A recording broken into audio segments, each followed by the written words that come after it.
jazz band.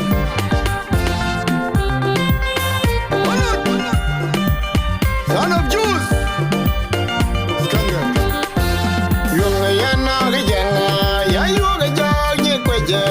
Ashiri bera jaga ya jikweji une yo. Ululu yar kwenyu kodu wanga, changa tonye kweji wari yo. Janga gulanyi kwa doi ya donge tole. Beo wanu ya yunga, ya lanyi she ya kiyogun. Ululu yundi ya donge ya tole. Kwanya bawalo nyekun, ya kweji une yo. Kwa doi ka kun ya lanyi yugun. Ya yoga wanya tonke. Aguya bogi jaga, wanya tonke ba jago.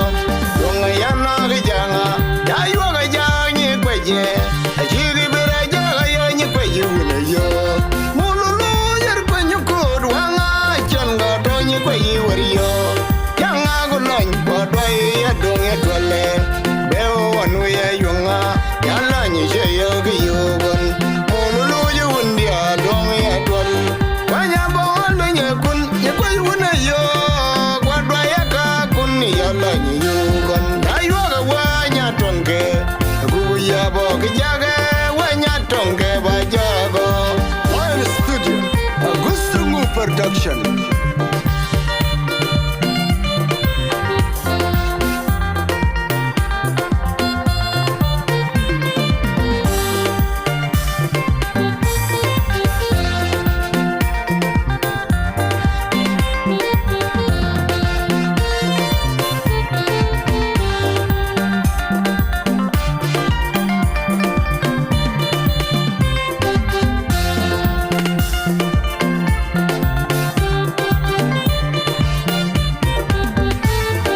Yunga yana gijanga, ya yoga jagi kweje.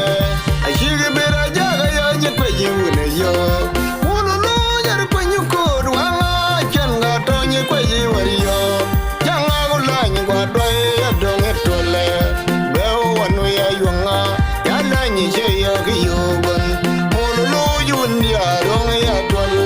Wanya bawalo nyekun, ya kweji une yo.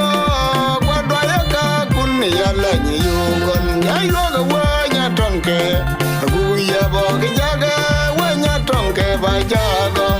Yunga yana gijanga, ya yoga janyi kweje. Ashiri bera jaga ya nyi kweji une yo.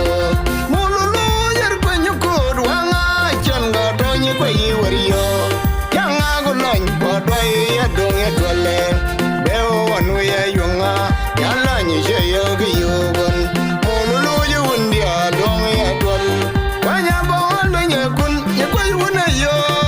Kwadwa ya kakun ya lanyi yugun. Ya yoga wanya tonke, aguya bogi jaga, wanya tonke ba jago.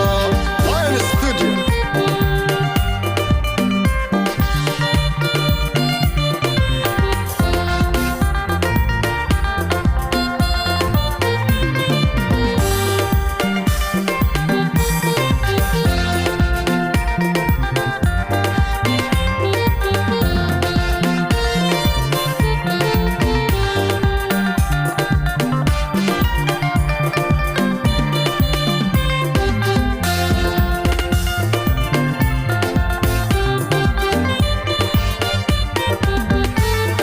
Yunga yana gijanga, ya yoga jagi kweje. Ashiri bera jaga ya jikweji une yo. Ululu yar kwenyu kodu wanga, changa tonyi kweji wari yo. Janga gulanyi kwa doi ya donge tole. Beo wanu ya yunga, ya lanyi she yo kiyogun. Ululu yundi ya donge ya tole. Wanya bawalo nyekun, ya kweji une yo. Kwadwa ya kakun ya lanyi yugun. Ya yoga wanya tonke, aguya bogi jaga, wanya tonke ba jago.